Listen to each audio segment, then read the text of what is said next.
할렐루야. 오늘 1절 말씀에 하나님의 여호와의 말씀이 내게 임하여 이르시되 말씀합니다. 그러니까 하나님의 감동 또 깨닫는 것, 어떤 이런 상황 속에서 이렇게 하시는구나, 이런 모든 것들이 다 주님께서 감동하시는 겁니다. 오늘 에스겔에게 하나님의 말씀이 임하면서 2절에 이렇게 말씀합니다. 우리 다 같이 봅니다. 시작.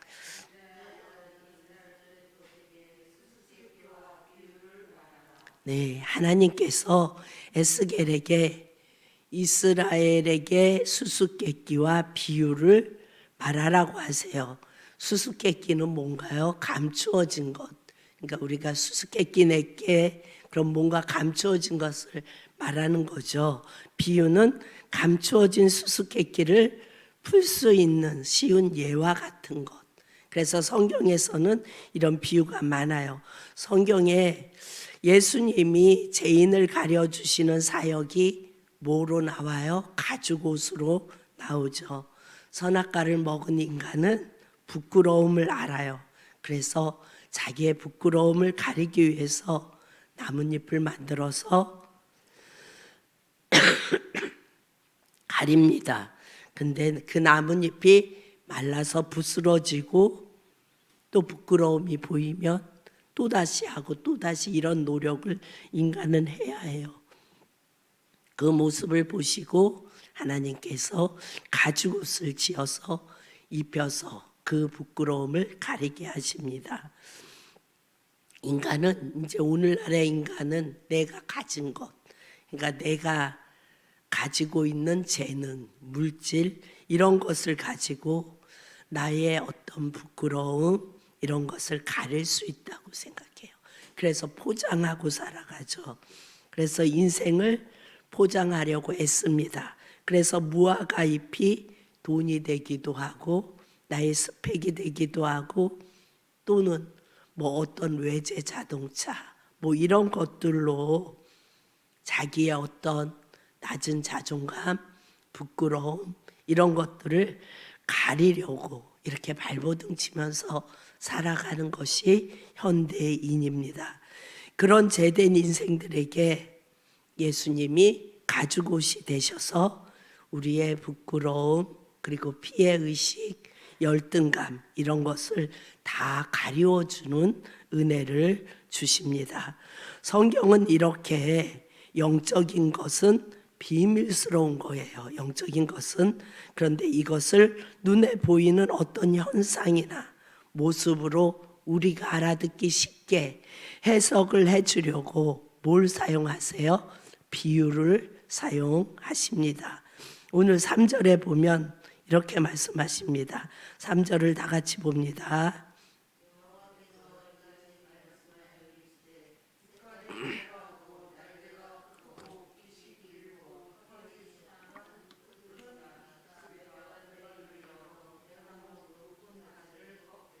네, 여기에 독수리가 나오죠. 이 독수리는 바벨론 왕 느부갓네살을 말하는 거예요. 하나님이 이스라엘이 자기 민족의 상황을 모르니까 자기들이 어떻게 살아가고 있는지 모르니까 이렇게 해석을 해주려고 이 비유를 사용하시는 것입니다. 그러면서 백향목 높은 가지를 꺾되 이것은 이스라엘 왕 여호야긴을 포로로 끌고 가는 상황을 이렇게 비유로 말씀하시는 거예요. 그러니까 독수리는 바벨론을 가리키고 그리고 백향목의 높은 가지를 꺾되 이것은 여호야긴 왕, 이스라엘 여호야긴 왕을 포로로 끌고 가는 상황을 이렇게 비유로 말씀하십니다. 우리 4절을 다 같이 봅니다. 4절 시작.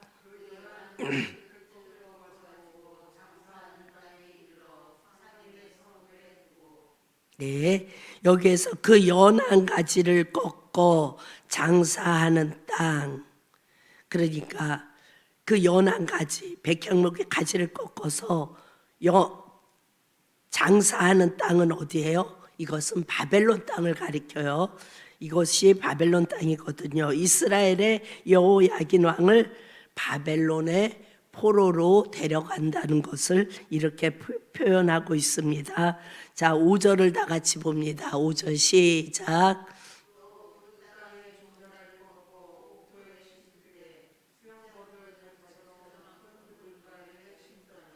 그러니까 여호야긴 왕은 포로로 끌고 가고 거기에 누구를 싣냐면 시드기야 왕으로 세우는 것을 또 5절에 이렇게 표현을 해 놓은 것입니다. 6절을 다 같이 봅니다. 6절 시작.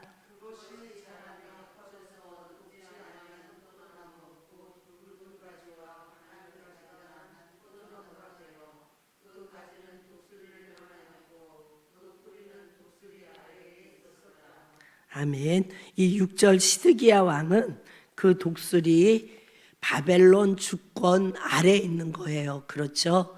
그래서 7절을 봅니다. 7절 시작.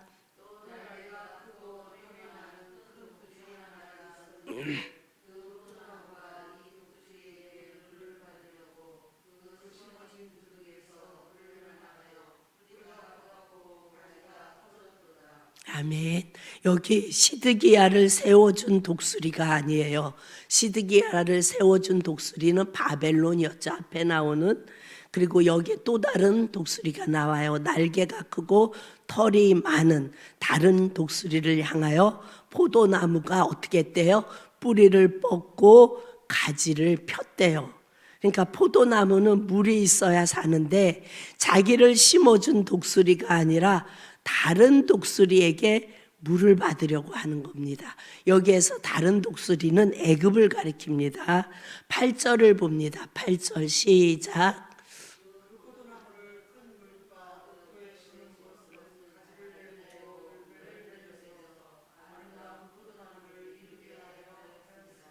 예, 원래 그곳에 심은 독수리의 꿈이 있었어요. 그러니까 바벨론에 시드기야를 심은 꿈이 있었어요. 그런데 9절을 봅니다.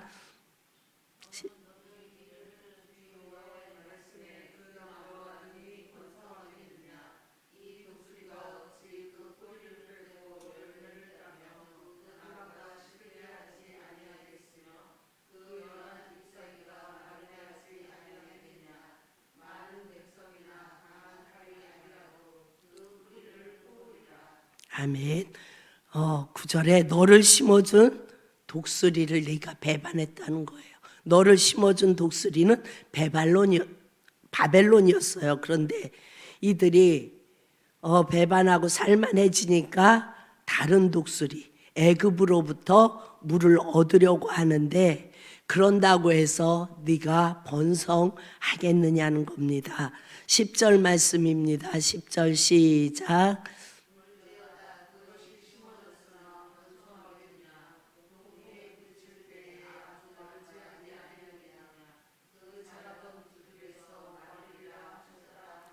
예, 하나님이 지금 이스라엘 백성에게 이 수수께끼를 풀어주시는 겁니다. 이스라엘은 바벨론의 주권과 통치에서 벗어나려고 몸부림치면서 자꾸 다른 독수리 애굽을 의지합니다. 그런데 여러분, 하나님이 이스라엘을 바벨론의 포로로 하나님이 옮겨 놓으셨어요. 그렇죠? 그런데 하나님의 뜻을 모르면 이렇게 하나님의 뜻과는 전혀 상관없는 행동을 하게 되는 겁니다.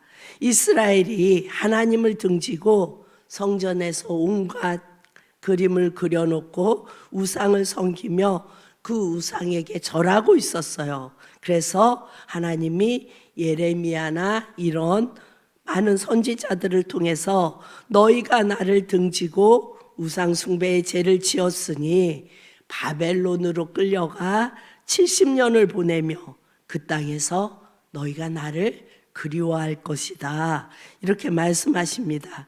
그러면서 너희가 그렇게 나를 그리워하며 그렇게 있다가 70년 후에 나에게로 다시 돌아오게 될 것이다 라고 말씀하셨는데, 이스라엘은 이 말을 못 알아듣고 바벨론에 안 끌려가려고 그들 스스로가 애굽을 의지한 겁니다. 애굽에게 손을 내미는 겁니다.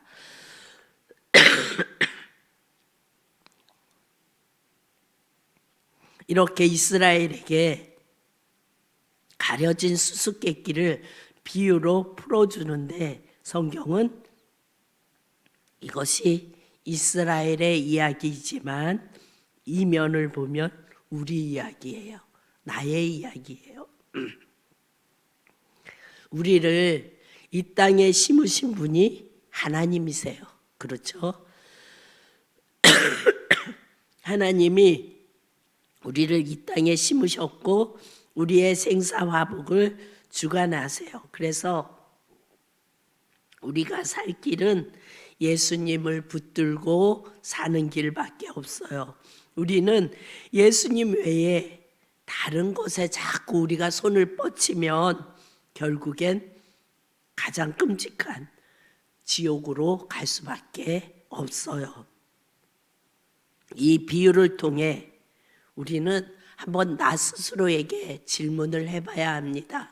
하나님이 나를 이 땅에 심으셨고 하나님이 나에게 생사화복을 다 주관하시고 우리의 필요를 채우시는데, 우리는 그 예수님을 잊어버리고 그 예수님을 생각하지도 않고 자꾸 다른 곳에 나의 어떤 필요를 위하여 우리의 뿌리를 뽑고 있지는 않은지 한번 생각해 볼 수 있기를 바랍니다.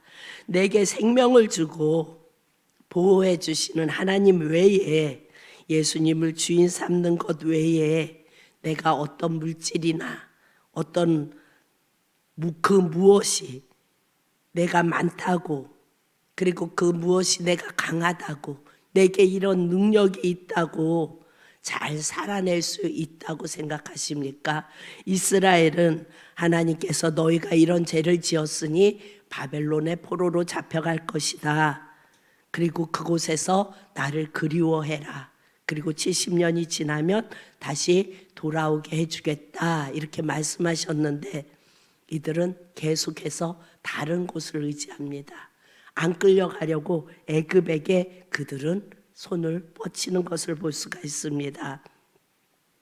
우리는 어떤 상황 속에서도 나의 주권자이신 그 예수님만을 기억할 수 있기를 바랍니다. 그 예수님께 손을 내밀 수 있기를 바랍니다. 그 예수님을 의지하고 나갈 수 있기를 바랍니다. 오늘 새벽에도 나의 주권자 되시는 예수님을 기억하고 그 예수님을 바라보며 나갈 수 있는 이 새벽이 되어질 수 있기를 축복합니다. 참 좋으신 아버지 하나님,